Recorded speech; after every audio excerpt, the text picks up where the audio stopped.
from downtown Detroit, Local 4 News at noon starts now. The rain tapering off a little bit for a lot of us, but those mild temperatures come with a little breeze this afternoon. And you can see plenty of cloud cover out there as well, as Ashley is tracking when the rain is going to make a return. Nice little shot there with the cloud cover on the horizon. You think?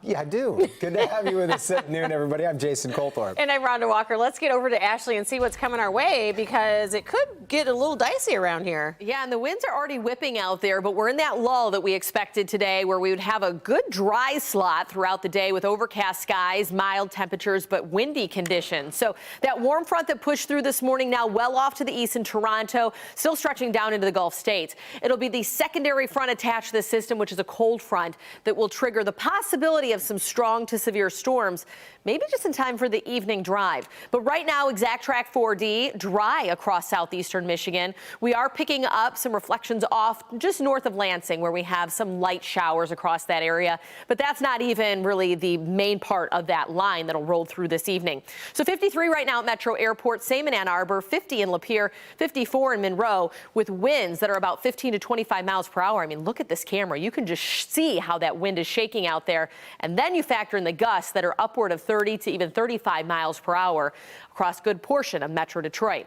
Severe threats for later on this afternoon and evening. Breaking them down for you. Damaging winds would be the primary threat. We'll see some really strong isolated wind gusts. Can't completely rule out low-end threats for hail or even some spin-ups, but flooding will also be a concern. So quick look at your day planner for the rest of the afternoon. We will see that rain rolling in by about 4 or 5. You can track it on radar as well with our Forewarn Weather app in the palm of your hand, and get any severe weather alerts sent straight to your phone. So download it for free in your app store today.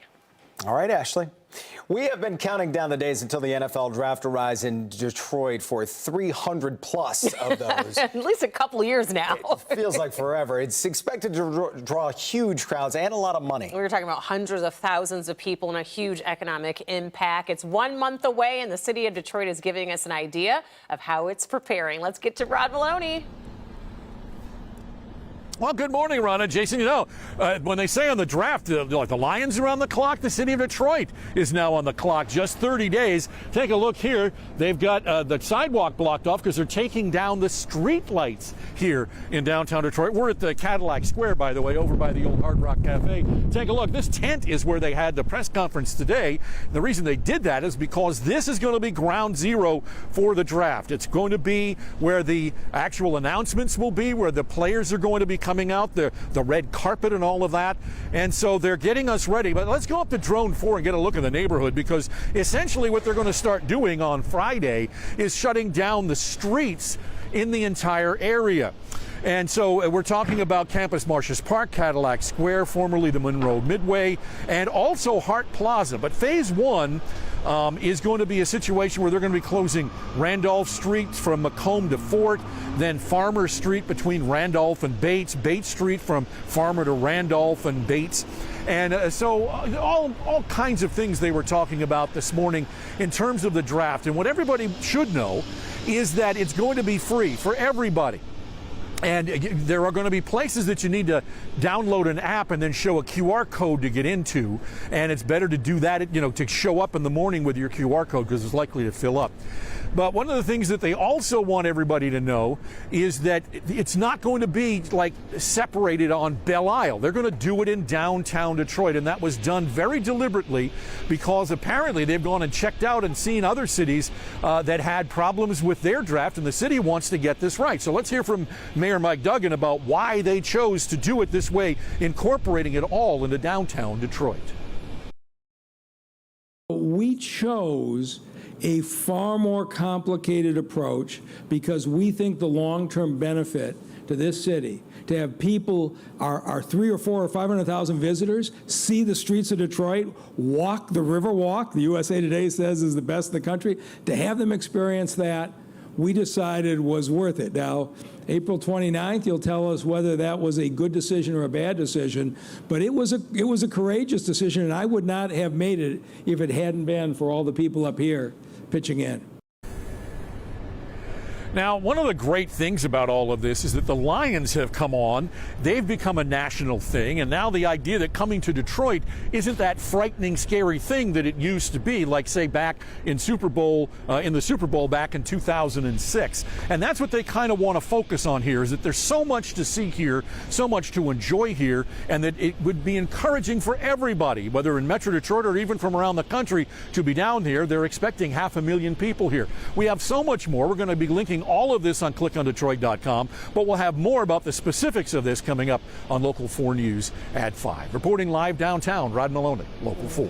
And of course, buried in all of that is the fact that Rod has definitely drank the Kool-Aid finally. I heard it. I heard it. But Rod also made a good point. You know, if you're in the suburbs, you may not come to the city that much. We work here. We may even take it for granted, but you're missing out if you haven't been down here in a while. Yeah. So that's a good time to check it all out. Something else expected to boost Detroit's local economy, and that's immediate. That's March Madness. Yes, that's this weekend. Purdue leads the charge of the tournament teams in town for the Sweet 16. LCA is hosting the NCAA Midwest Regional with 2 Sweet 16 games on Friday night and then 1 Elite 8 game on Sunday. Experts say other cities that have hosted these games have seen huge economic boosts. I'm sure it's going to be good for the city. I can't wait to see what it brings and the draft, so to go from there. You know, we want to see everyone downtown and having a great time and just living their best lives. I think that soundbite would have worked for either this story or the last one. Yeah. Tickets are sold out for Friday's tournament games, and thousands of fans are expected to turn out downtown that day and throughout the weekend. So exciting to have it all right here in the heart of Detroit. The University of Michigan's new basketball coach is in Ann Arbor today, and we are expecting to meet him very soon. He arrived at Willow Run Airport on Monday afternoon with his family and plans to meet with the team right away. May comes to Ann Arbor from Florida Atlantic, where he coached for the past 6 seasons. That includes a Final Four run last year. He will be formally introduced today in a press conference. Be sure to tune in to the Daily Plus Live at 12:30 for that. Hear what he has to say. Welcome to Big Ten country, Dusty May. A rescue mission is underway at this hour right now after a major bridge collapse in Baltimore. It is just unbelievable to see what's unfolded there. Crews are searching the water of the Patapsco River for possible survivors. This situation has been going on for hours. NBC's Alice Barr explains where the situation stands now. There is still a very active and urgent search and rescue mission underway for anyone who could have possibly survived this devastating bridge collapse, the Francis Scott Key Bridge in Baltimore. Shortly after 1:30 this morning Eastern Time, a massive cargo ship collided with a support column for the bridge, and a few minutes later, both spans of the bridge collapsed into the Patapsco River. Cars and construction workers were on the bridge when it collapsed. We were also given information at that time that there were likely multiple people on the bridge at the time of the collapse, and that as a result, multiple people were in the water.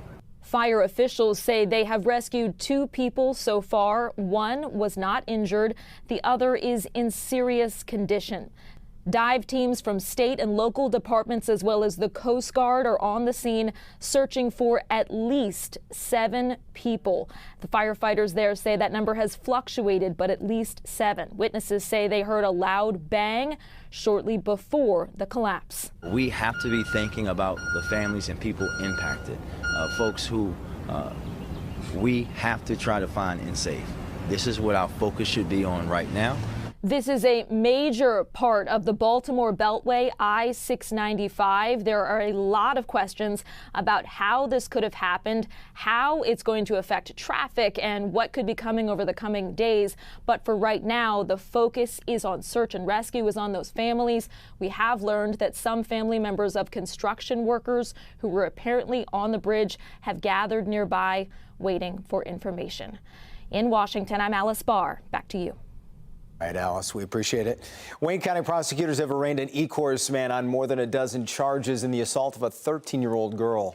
Prosecutors say 52-year-old Michael Holcomb assaulted a 13-year-old girl at an Allen Park home on March 13th. The arraignment happened over Zoom this morning.